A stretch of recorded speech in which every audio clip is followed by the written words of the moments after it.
Welcome back, everybody. You know, Microsoft Flight Simulator rarely works for me these days. It seems like every time I turn it on, it needs a relatively small update that inevitably resets my controls, my assist option, true to life, of course, and generally gets less enjoyable to use. However, when it is working, it's gorgeous. Time for a quick scenic tour of one of my favorite areas featured in the Richard Hammond, James May, and Jeremy Clarkson days of Top Gear. If you are familiar with Top Gear, a British car show, or its spiritual successor, Grand Tour, on Amazon Prime, be sure to check out my Top Gear-inspired series, Full Throttle, which I'll link in the pinned comment. It's basically the same thing except with airplanes and dogs. We're in the DC-6 today, a 4-engine cargo and passenger aircraft made between 1946 and 58. This thing has 4 huge radial engines putting out more than 2,400 horsepower, seating for up to 89, and a cruise speed of 315 miles per hour. We're at 75% fuel and full passengers. Obviously, everything is on the most realistic settings. Okay, here we go. Ladies and gentlemen, welcome to Rug International Tours. Today we'll be touring Halong Bay, just east of Hanoi. We'll be departing Cat B International Airport in Haiphong momentarily en route to Van Don International on the other side of the bay. As a reminder, the sick bags are there to be used, and any misses or failures to use the bag will result in your immediate dismissal from the aircraft. If you have any questions about that, please escort yourself off the plane while we're still on the ground. Use of anything Rug related has been banned in Vietnam since 1968, so we're not supposed to be here, and our cruising altitude today will be well below 200 feet off the ground. Please make sure your seatbelts are fastened tight and low around your waist. However, in the event of a water landing at the speeds we'll be going, it's likely there will be no survivors anyway. We'll be departing shortly.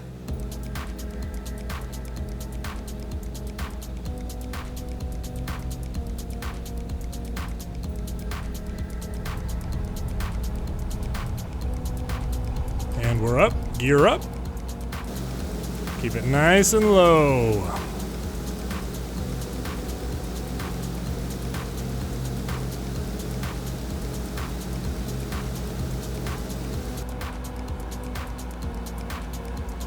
Cars, nobody saw anything. Nobody saw anything. We're good. All right, the bay is directly ahead of us, everybody. Ooh, power lines. We might have been able to go under them. Who knows? All right.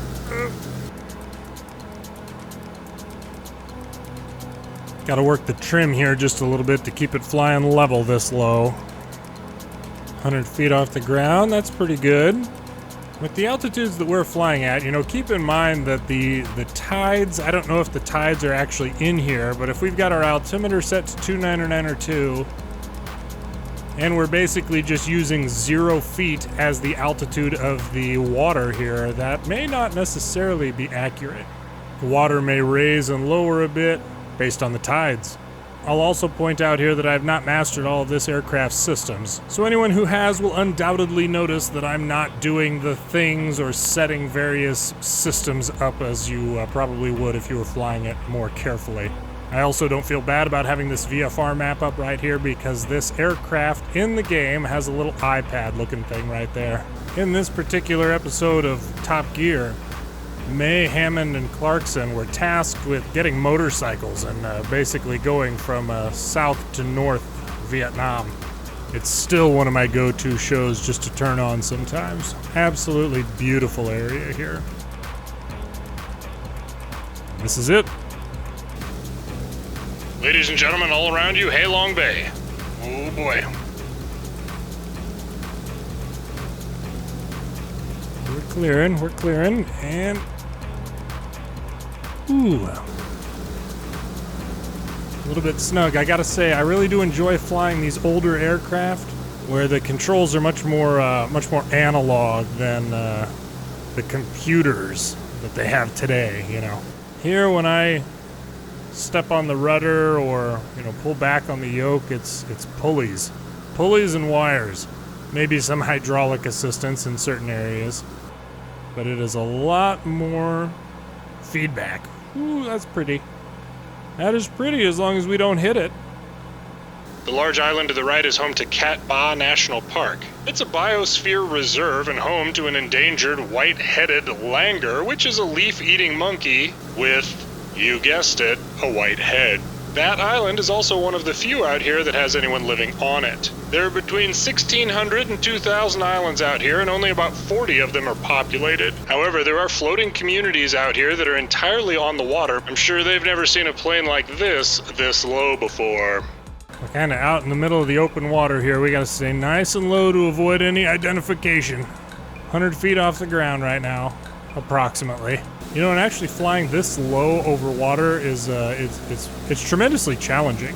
You have to really rely on your instruments because the horizon can kind of, if you just try and look at the horizon for your ground reference, you can end up flying into the water pretty easily.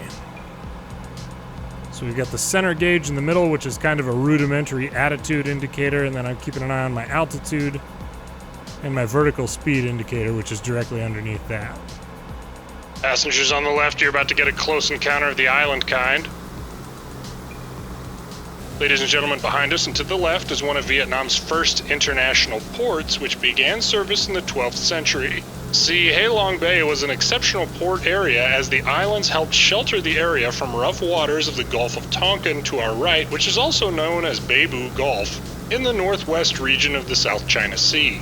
The Tonkin Gulf incidents, which involved what seemed like North Vietnamese torpedo boat attacks on U.S. destroyers in the Gulf in August of 1964, directly led to Congress passing a resolution giving President Lyndon Johnson authority to help certain countries in the region defend their freedom. However, that resolution didn't declare war, which became a point of much contention later. The events alleged to have happened in the Tonkin incidents were later questioned and largely debunked, eroding much of the support for military engagements in the area.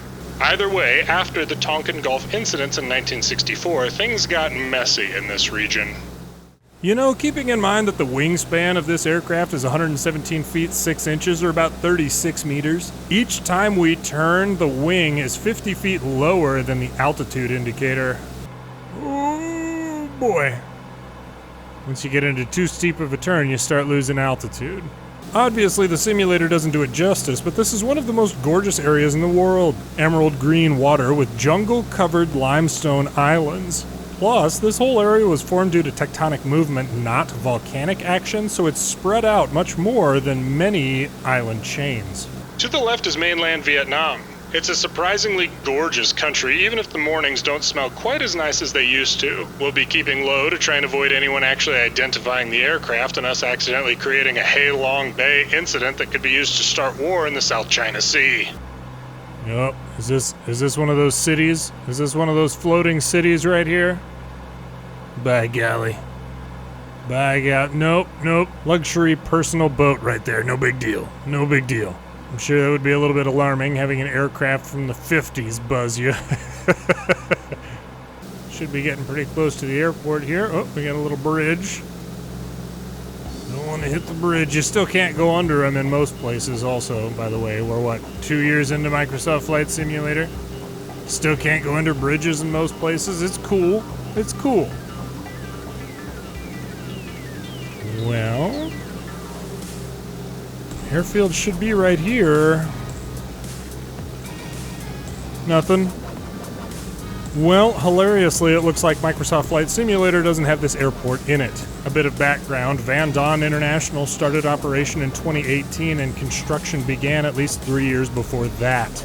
It even has a 4-story tall air traffic control tower, and it's used for civilian, commercial, and military flights. This airport has direct flights to San Francisco. Too much. That's just too much to ask for the Bing Maps that Microsoft Flight Simulator chose to build its worldwide flight simulator around. Alright, well, we gotta find somewhere to land around here. Roog International tours aren't free, okay? We gotta get you guys on the ground.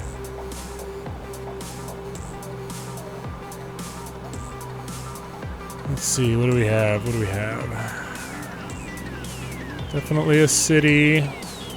Maybe a port. What is that? Oh, we got a field in sight. Field in sight. Cut power. We gotta slow down so we can get our gear down here. We won't drop our gear. We're on the true to life settings here, so we gotta keep our speed down in order to lower our landing gear and our flaps and that sort of thing. And gear down. Excellent. And the flaps, start dropping in some flaps here. What I'm looking at is the little white quarter arc that's on the airspeed indicator. Okay, so we're basically making like a right 270 here.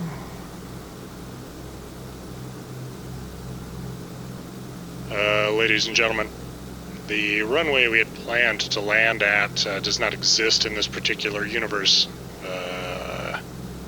We'll be making alternative landing arrangements, and we'll be on the ground in about 5 minutes. Thank you.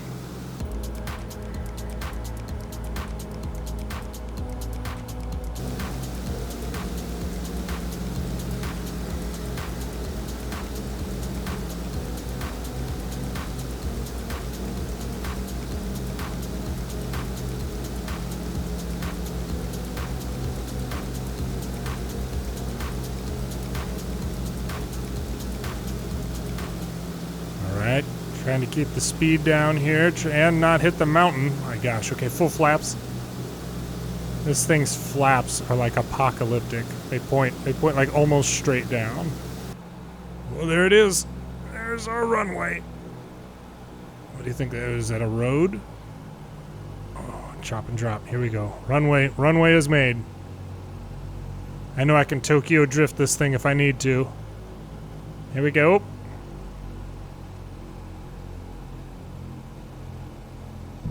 Like a glove. Like a glove. A little bit of turning here to avoid that building on the end. Here we go.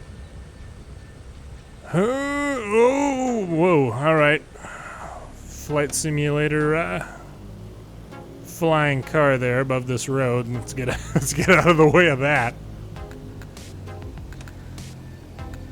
All right. Well, there you have it. No problem at all. Ladies and gentlemen, good news. We have safely landed in the middle of a town somewhere in Vietnam. Thank you, as always, for flying Roog International Tours. We hope you've enjoyed this tour of Hai Long Bay. If you haven't yet, please don't forget to leave a like and perhaps a comment with your review of this Hai Long Bay tour. In addition, any subscriptions are always appreciated. At this point, you are free to vacate the aircraft. As you can see here, everything was on true to life. Gotta love the unplanned landing challenges. Is there any gorgeous scenery you can't wait to see in Microsoft Flight Simulator? Tell me about it in the comments. Thanks for watching.